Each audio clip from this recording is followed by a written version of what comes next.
Very nice and happy to see all of you, those who've made it. A lot of people had registered, about 154, I think, had registered for this, and most of them chose the online mode. So, which is a little disappointing because online mode is not as exciting as I think, the face-to-face mode. And also, we believe in bhakti, association, the power of association. When you're near, when you come to temple, when you're near other bhaktas like Prabhuji, this you don't get in the online thing. So anyway, a lot of people had some other things going on, so they decided to do it online. And online session I'm keeping on the next Saturday, which is 21st, 7 to 8 p.m. So this is the first slide, Bhagavad Gita as it is. By His Divine Grace, A.C. Bhaktivedanta Swami Srila Prabhupada. So when Prabhupada wrote Bhagavad Gita, Srila Prabhupada wrote Bhagavad Gita, at that time in the market there were several other Bhagavad Gitas. Okay, and somebody, and he was in US that time, and one American lady asked him, Swamiji, what is the need of one more Bhagavad Gita when there's so much in the market already? So Prabhupada, in the introduction, he narrates the story. He says, Bhagavad Gita, if you want to understand Bhagavad Gita, you have to be like Arjun, because Bhagavad Gita was spoken to Arjun. And Arjun, who was Arjun? Arjun was a very dear friend of Lord Krishna. He loved Lord Krishna so much. There is a story that when Arjun was sleeping, he used to visit Lord Krishna in Dwarka. Lord Krishna was staying in Dwarka with his wives, and Arjun visited Lord Krishna in Dwarka. And one day Krishna went to his room, and he saw that while he is fast asleep, from his every pore, Krishna, Krishna, Krishna, that name is coming, because he was so much in love with Krishna. Arjun loved Krishna so much. So the point is, Bhagavad Gita was given to Arjun. It was not given to Yudhishthir, it was not given to Bhima, it was not given to anybody else but Arjun. Why? Because Lord Krishna knew that this person loves me. So if you want to understand Bhagavad Gita truly, you have to be like Arjun. You have to have a connection with Lord Krishna. So Prabhupada wrote this Bhagavad Gita, and he named it Bhagavad Gita as it is. And that's a very important phrase, as it is. क्योंकि market में बहुत भगवद गीता है.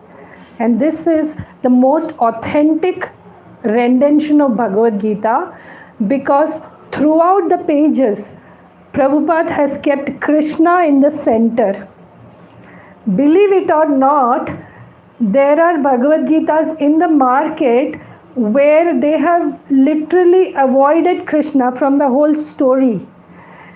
They have given bizarre interpretations where they say Krishna is a formless energy, or Krishna is our, it's both Arjuna and Krishna is inside us. These are bizarre interpretations. So Bhagavad Gita as it is, it presents as it is.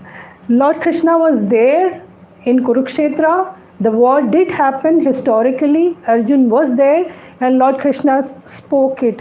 So it is as it is. So we are really grateful to Prabhupada for giving us this wonderful, authentic edition of Bhagavad Gita. So today what I thought, because we've lost some time in the technical thingy, the sequence of events. In ISKCON, when we begin anything, we start with a prayer. because we are so much indebted to, this whole building, this every nook and corner. We are indebted. We are grateful to Srila Prabhupada. So we start with a prayer. So we'll do the Prabhupada Pranati. Then there is another prayer. It starts with Vandeham, where we are glorifying all the main acharyas of the parampara. And then, of course, the Maha Mantra, which all of you know. And then I'll give a brief introduction about myself. And then I actually thought we'll have a little game, but I guess we're short of time. Maybe next time, if you all come a little early, we can have a game. It's something I saw on the YouTube, and I thought it's a fun game to, it's called an icebreaker. When people have these kind of things and you're all a bunch of strangers in a room, you don't know each other. It's not like a classroom. So those kind of games makes everybody more relaxed. So anyway, we skip that, I guess, because of lack of time. And then what is Bhagavad Gita? Some interesting facts about Bhagavad Gita. And then we will have a question answer session where if you have some general queries, you can just ask. And then we can have an introduction by the participants. If you want to, if you're comfortable, you can introduce yourself. And then there will be a feedback. And then someone, some of you messaged me asking, will we have Kirtan and dance? It wasn't a part of my agenda, but then if you want it, why not? Yeah, you can have that. So we'll start with the prayers. So I'll put it up here. That's the first, it's called Prabhupada Pranam Mantra. That's the prayer, and this is the meaning of it. I'll first read the meaning, or if I want to make it interactive, someone wants to read the this part. Any volunteers? Just have to read this part. I'm a bit scared about these, you can come maybe a little forward. Yeah. From your own? Yeah. I offer my respectful obeisance unto His Divine Grace A.C. Bhaktivedanta Swami Prabhupada, who is very dear to Lord Krishna, having taken shelter at His lotus feet. Our respectful obeisances are unto you, O spiritual master, servant of Saraswati Goswami. You are kindly preaching the message of Lord Chaitanya Deva and delivering the Western countries which are filled with impersonalism and voidism. Very good. Thank you, Krishna. So here the first sentence is clear. I offer my respectful obeisance to His Divine Grace, A.C. Bhaktivedanta Swami Prabhupada, who is very dear to Lord Krishna, having taken shelter of His lotus feet. Respectful obeisances to the spiritual master, servant of Saraswati Goswami. What does that mean? Saraswati Goswami was the guru of Srila Prabhupada. Excellent, very good. Yes. So Srila Prabhupada's guru's name was Bhakti Siddhanta Saraswati Goswami.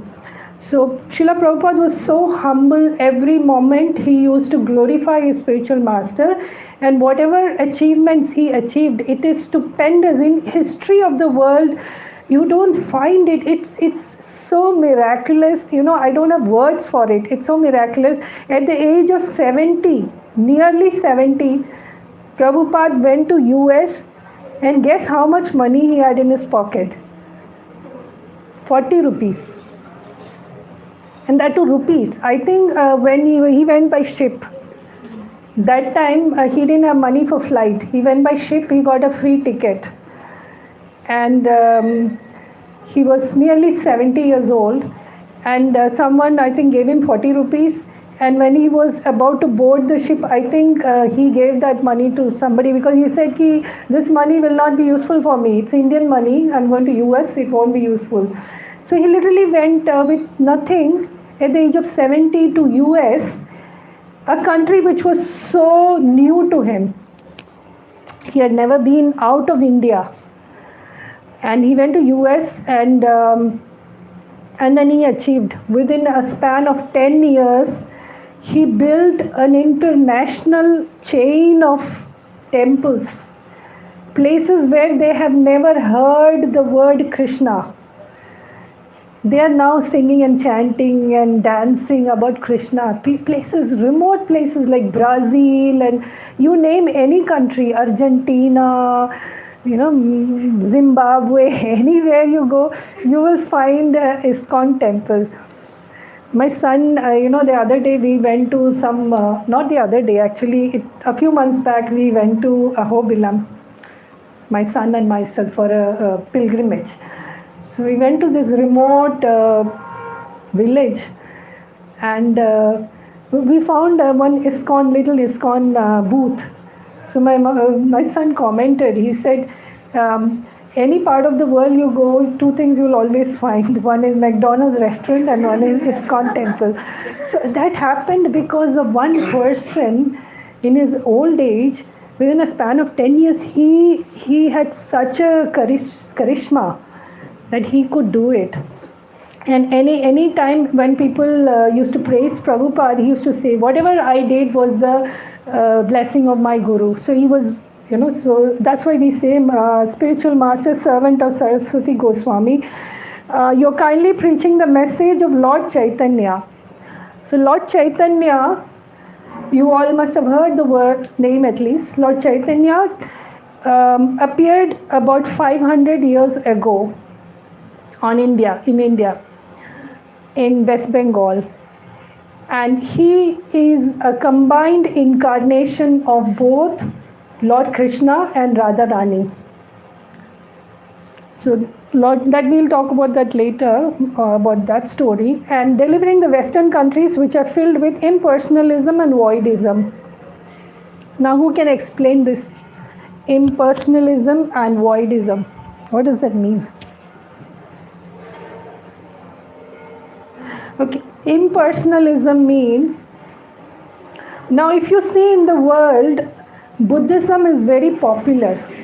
A lot of people take to Buddhism. Also, if you see other religions like Islam, they do believe in God. Actually, Buddhists don't believe in God. It's an atheistic religion. In fact, it cannot be called a religion because in religion there should be a God.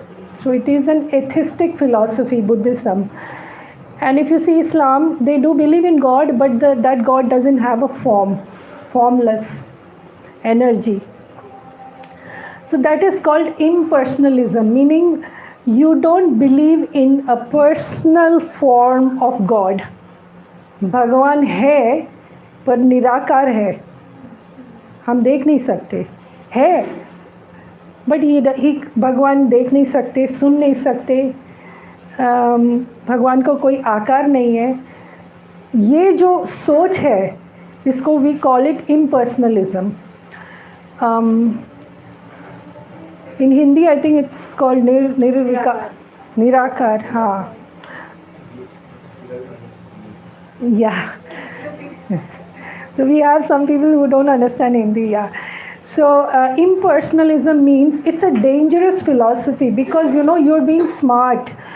You are not totally rejecting God. Yes, God is there, but He can't see us. He can't listen to us.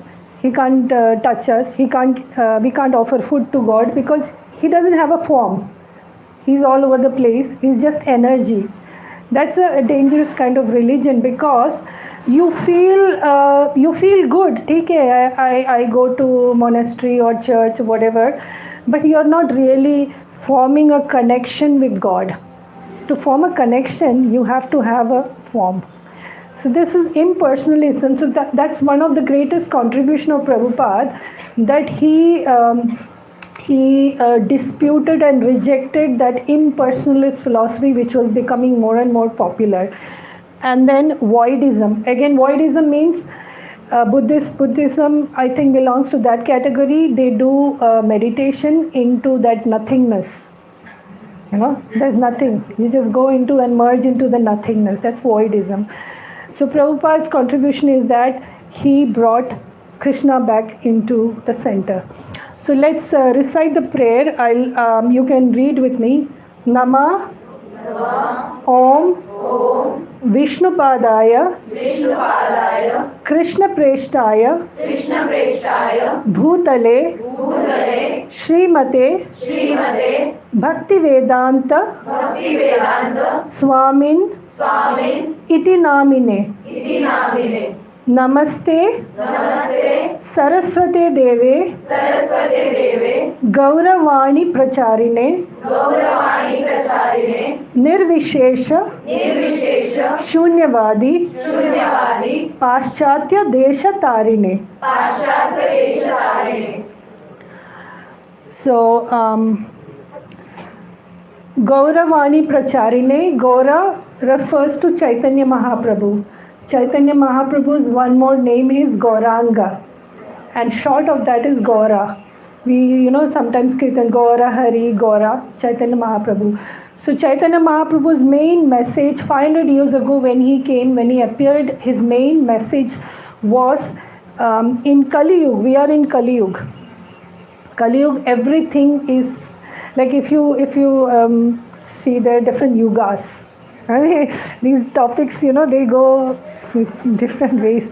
The 4 yugas, just quickly, starting with Satya Yuga, Treta Yuga, Dwapar Yuga, and this is Kali Yuga. And Kali Yuga, it's going downward spiral. Everything was perfect in Satya Yuga. And then it declined slowly. People started getting bad habits. Even they say people used to look very good.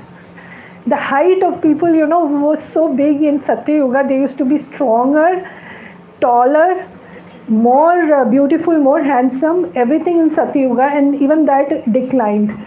And intelligence declined. In Satya Yuga, believe it or not, if the people were so intelligent, they had to just hear these shlokas once and they remember it. When you look at Bhagavatam, now this is Bhagavad Gita, there's one more scripture called Bhagavatam, Srimad Bhagavatam. It's got 18,000 shlokas. This has got 700 shlokas and Bhagavatam has 18,000 shlokas. One person, Suta Goswami, he listened to 18,000 shlokas in one sitting, and many months later he recited those 18,000 shlokas from memory. That was the intelligence of people of that age. Anyway, everything declined. So Mahaprabhu, Chaitanya Mahaprabhu came 500 years ago to tell us that in this bad age of Kali Yuga, Kali means quarrel. The word Kali means quarrel. This is the age of quarrel. For no reason, people are ready to fight. So people's behavior also has declined. So in Kali Yuga, the best and easiest way to connect with God is by chanting God's names. Hare Krishna, Krishna Krishna, Hare Hare, Hare Rama, Rama Rama, Hare Hare.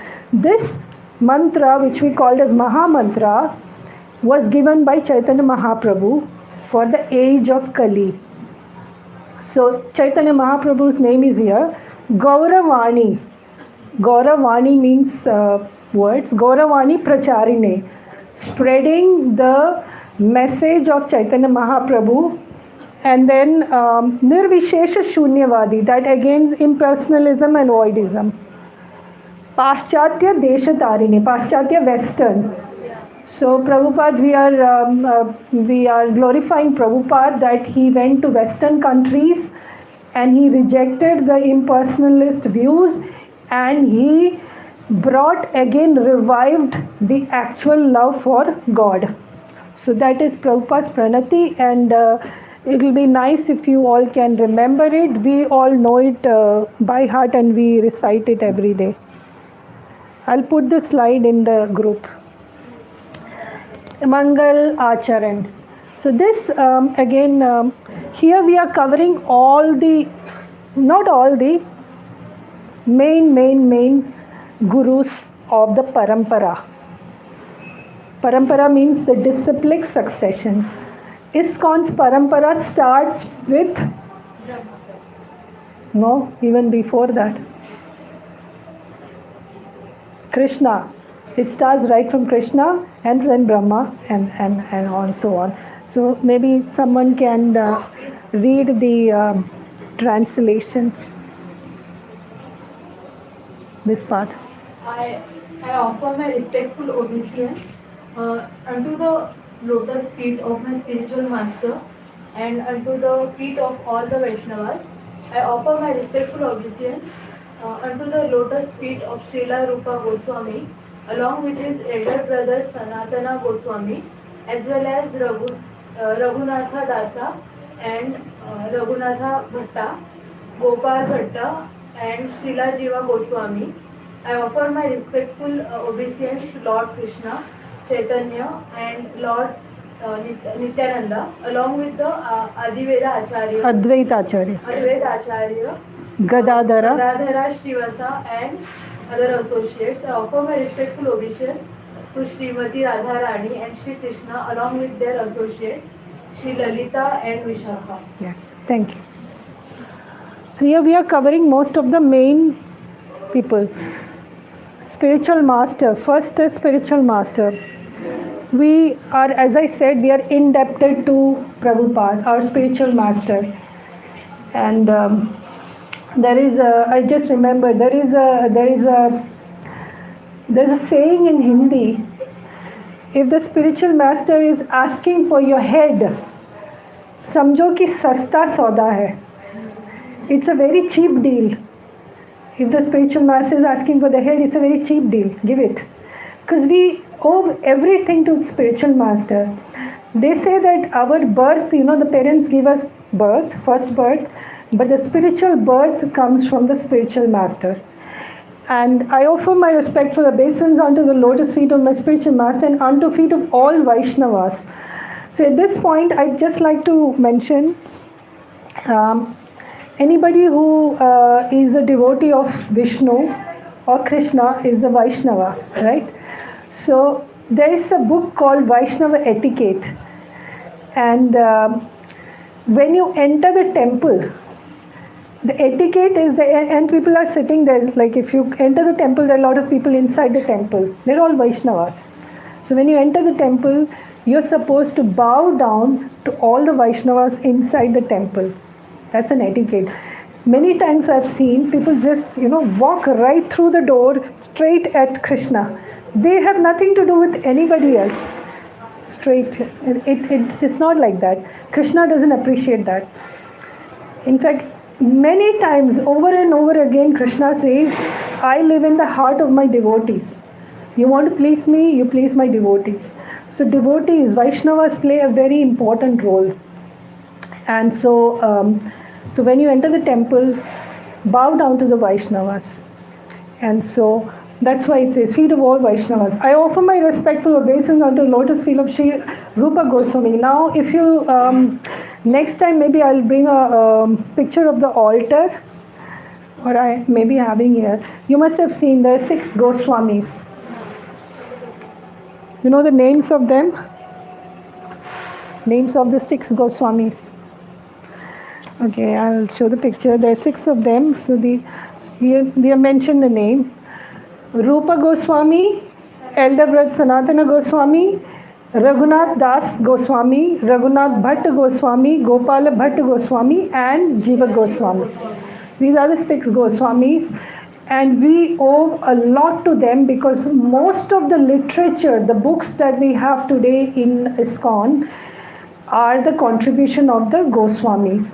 These are such elevated souls that they, and if you see, like most of them, they are very rich. At that time they had like so much, too much of wealth. Raghunath Das Goswami, literally his family owned practically the whole of Bengal. They were very rich, Jamindar or whatever, king that. But he rejected all that wealth. He went to Vrindavan. He lived under a tree and he spent, and this was when he was very young, he was like in 20s. He lived under a tree and he spent his whole life writing scriptures, Bhagavatam, and translating and doing a lot of social work. So all the books that we have, we owe to all the Goswamis. So we have to, pray to them for their mercy. And then Lord Krishna Chaitanya Mahaprabhu, Lord Nityananda. And then the Panchatattva. There are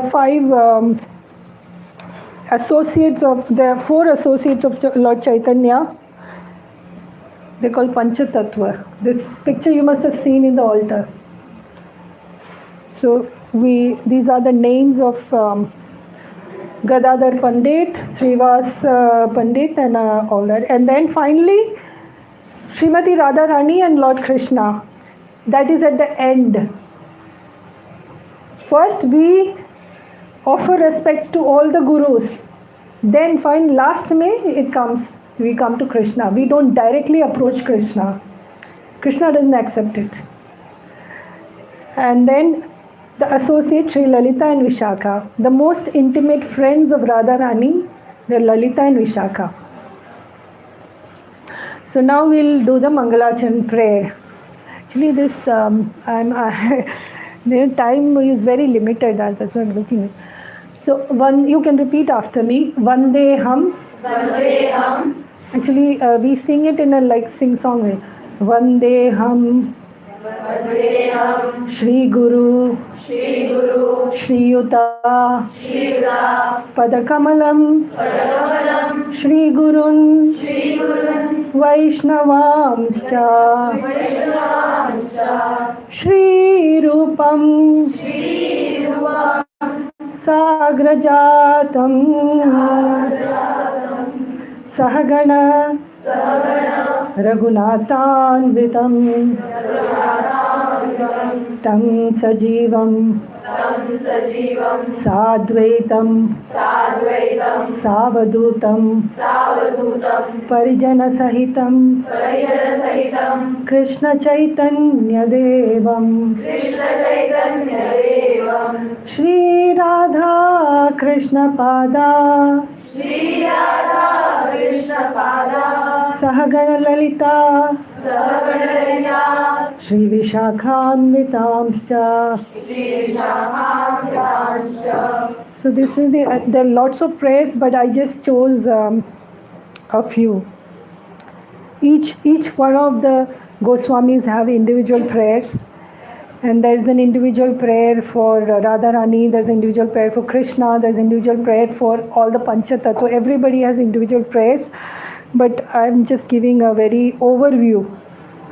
So this is the parampara. As I said, we owe everything to our gurus. We are nothing without them. And when you have that attitude, yes, I owe it to Guru, you get blessings. That's how the spiritual world works. The way the material world works is very different. The way the spiritual world works is very different. जब आपके मन में श्रद्धा है कि गुरु के लिए, it's just that thought, I'm grateful. That does the wonders. You get blessings. So that's Chaitanya Mahaprabhu, Nityananda Prabhu, the Goswamis, and then Srila Prabhupada, his guru, his guru, his guru, his guru. So this is the parampara. And it's called Gaudiya Vaishnava Parampara. Anybody knows how many Vaishnava Sampradayas are there? 4. And our Sampradaya is Gaudiya Sampradaya. Brahma Madhav Gaudiya Sampradaya. So Lord Krishna is at the top. And Lord Krishna had given the knowledge to Brahma ji. He gave it to Shiv ji. He gave it to Lakshmi ji. So based on that, there are different Sampradayas. And Kumar Sampradaya, he gave it to Sanat Kumar. And so ours is from the Brahma. Yes, you're right. It comes from Brahma, but before that, Krishna. So Brahma Gaudiya. And Gaudiya, why Gaudiya? Because there are again two interpretations of it. One is because Gaudiya is a place in Bengal. Gaur Desh, I think it's called Gaudiya. And then another interpretation is it refers to Radharani. But we'll go to that at a later stage. And of course the Maha Mantra. We can chant Hare Krishna, Krishna Krishna, Hare Hare, Hare Rama, Rama Rama, Hare Hare. This Maha Mantra is so powerful and so potent. People don't realize it because it's so simple. People think, from the Vedas, some hard to pronounce mantras, that must be powerful. But because of its simplicity, people don't realize how powerful it is. In many of the scriptures, it is written that for Kali Yuga, people's memories are low, people's concentration is low, everything is low. For Kali Yuga, this is the best mantra. Other mantras, you have to follow some rules. For example, Gayatri mantra, you have to take bath, you have to be pure. There's a certain time to chant it. But Maha Mantra is so powerful. You can chant it anywhere, in whatever condition. Many girls, the most common question I get is girls asking me if they can chant during periods. Yes, this mantra you can. You can chant it in toilet. No offense in that, because this mantra is so powerful. So that is why this is best for Kali Yuga. And the more you chant, believe me, you will get insights. From inside, revelations happen. And we are going in a very mystical, esoteric topic. So it's not easy to convey these things. It happens from inside. The more you chant, the more revelations happen from inside your heart. In Bhagavad Gita, Krishna says that I sit in the heart and I reveal myself slowly. That's what happens. So that's a Maha Mantra. And then I wanted you guys to write, but anyway, now you're running short of time. At the end of this, maybe you guys can talk about yourself a little bit, introduce yourself, and one thing, out of these two, one thing you can choose to answer, one thing that you wish to change about yourself, or one thing that you want to achieve from this workshop, right? We all do things for a certain reason. You're all here, so what is it that you want to take out of this? It's optional. The whole thing is optional. If you choose not to, you can just say Hare Krishna, that's it. It's optional. And okay, now we come to what's Gita. Bhagavad Gita, it's not a book. People call it a book. It's not a book. It's the heart of Krishna.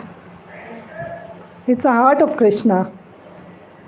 Krishna has revealed his heart in this.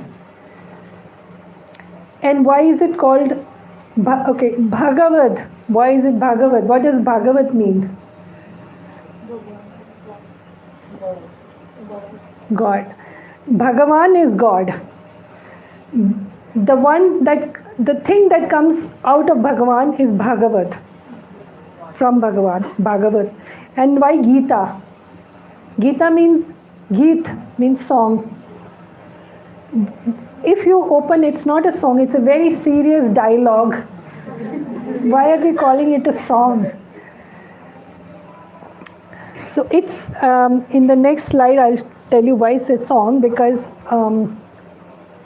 anyway, right now let's just know that it's a song by God, Bhagavad Gita. And there's 700 verses in this. It's a manual of life. Bhagavad Gita, nowadays, there are competitions where people have to recite Bhagavad Gita, shlokas, and then it's good, nothing wrong with that. But that's not the primary use of this. It's a manual. And what's a manual? Manual is something which tells you how to use something, right? A few months ago, I bought from Amazon a little gadget. And that gadget, what it does is it heats oil. Okay, so if you want to massage oil, how can you heat it? You can put it in the gas and heat it. But what happens is it gets too much hot, right? And then you turn it off and you start massaging, it gets too cold. So this little gadget is that if you plug it in and you put oil in that, it keeps the temperature constant, like warmish. So I bought that from Amazon, and along with that, and it's a small gadget. Along with that, I got a 4-page manual how to use it. There was nothing. It was just plug it and it heats it. That's it. But there was a 4-page manual along with that. So today, whatever you buy, you get a manual. And now we are using this machine. This machine is made up of Pancha Mahabhut: earth, water, fire, air, ether. It's an extremely complex machine, this machine. And this Pancha Mahabhut is just the gross body. There's a subtle body: Man, Buddhi, Ahankar, ego, intelligence, and mind. Our body and mind is extremely complex. There's no machine in the whole universe that can equal to this machine, which is created by God. And God just didn't create the machine and send you here. He also created a manual how to use that machine. You've got a time, your human span, lifespan, 100 years. Nowadays nobody lives for 100 years. Even that one, from the Satya Yuga, okay, each yuga 1 0 goes away. Like in Kali Yuga, 100 years is supposed to be the lifespan. वो भी नहीं है, अभी तो people are dying like 50, 60 and all that. Before that, Dwapar Yuga, add 1 more 0. People used to live till 1,000 years. Before that, Treta Yuga, 10,000 years. Satya Yuga, 1 lakh years. The lifespan used to be long. So God made this machine and sent you here for a number of years. He didn't just send you, He gave you a manual how to use that machine. So that's the purpose of Bhagavad Gita, is that you have to read it regularly and you have to apply it in your life. It is not, it's so powerful that they say just looking at it you get punya. Touching it, you get punya. Opening and just glancing at it, you get punya. Reading one verse, you get punya. And as I said, people recite it very good, you get a lot of punya. Punya means pious credits. But the actual purpose of Gita is, the reason why God gave this is that He wants you to read it and apply in your life.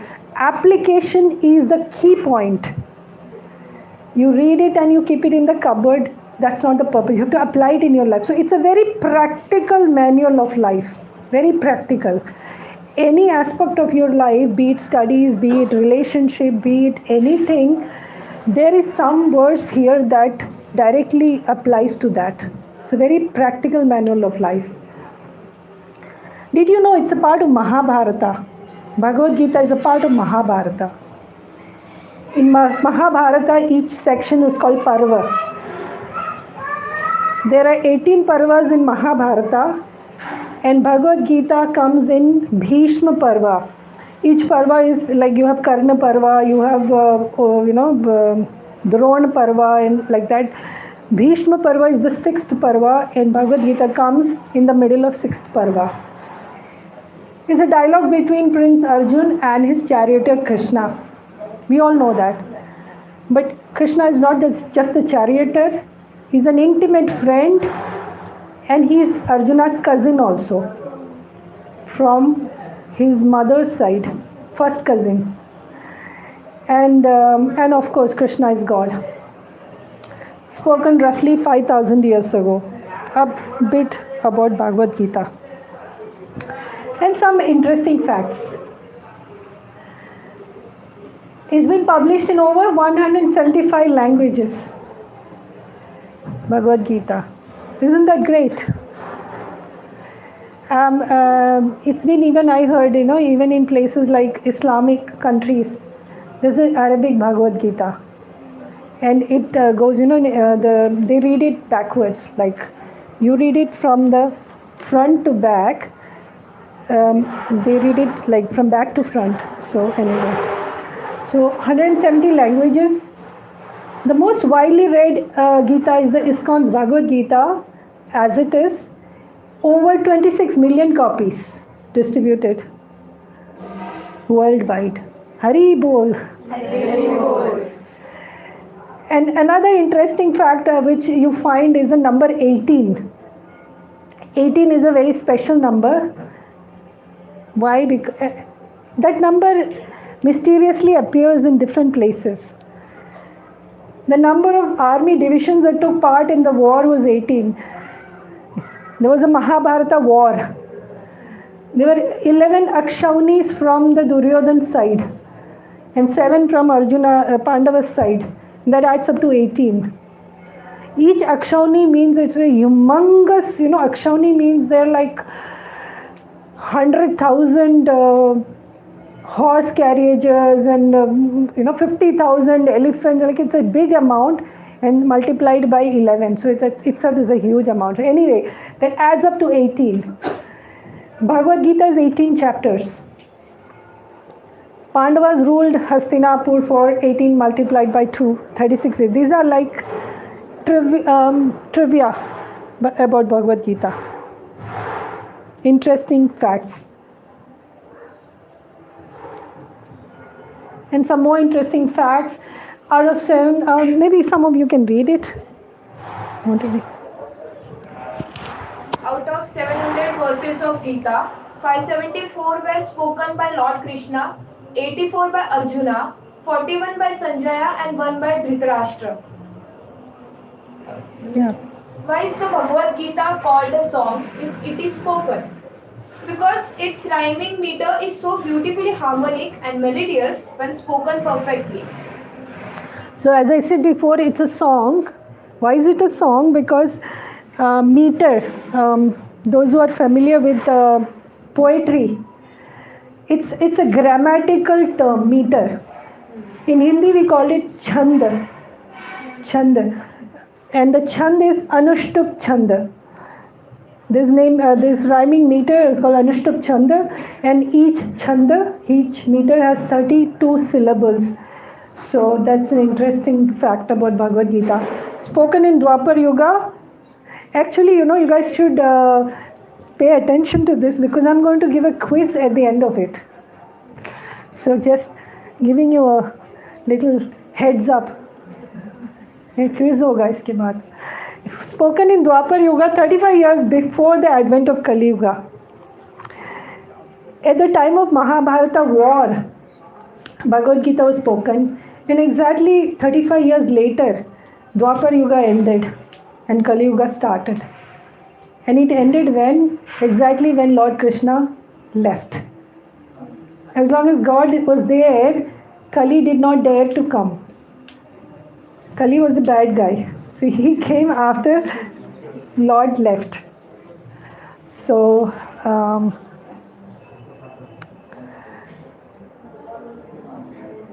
okay, I didn't introduce myself, right? Where did that slide go? Actually, I just wanted to you should.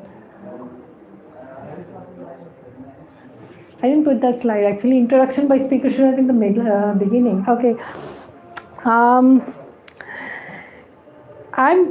My parents are from Kerala, down south. But I was raised in Delhi, the capital city. I lived in Delhi for 25 years. And believe it or not, till the age of 25, I was an atheist. I didn't believe in God till the age of 25. Because my parents were atheists, my family was atheistic. And then I went overseas, worked in about 7 countries, and as life progressed, I started becoming more and more spiritual. And it was because it was not handed down to me, some families, they're very spiritual and children grow up in that spiritual. It wasn't like that for me. It was like a very personal journey. And when life gives you lemons, they say, yeah, it was like that for me, ups and downs, and I started searching for the answers. And so I lived in Singapore and I lived in Hong Kong, and those are quite predominantly Buddhist countries. And so I was drawn to Buddhism. I started practicing Buddhism. I started reading upon Buddhism. I went to Buddhist monasteries, met the monks, and tried to practice it. But after some time, I was not satisfied. I felt that there's something missing. It was all fine, but I was not satisfied. So it's a very personal journey. Your spiritual journey is very personal, and each one has a different personal journey. So I went to Buddhism, then I started reading up again, and I found Sufism, So it's a part of Islam, and I found that was very interesting. I mean, they do believe in God, and they are quite, they're like bhaktas, devotees, but in their own way. Anyway, that didn't really hold me for. And then I didn't read it. It was just there. And then one day I decided to read it, and I read the introduction. And the introduction is little long here, there are 30 pages of introduction. I started reading it, and that transformed my life. That was so transformative. I read through the introduction, and I kind of got all the answers that I was searching for. And that was the end of my journey. I found what I was looking for, and then I was trying to follow Bhakti Yoga.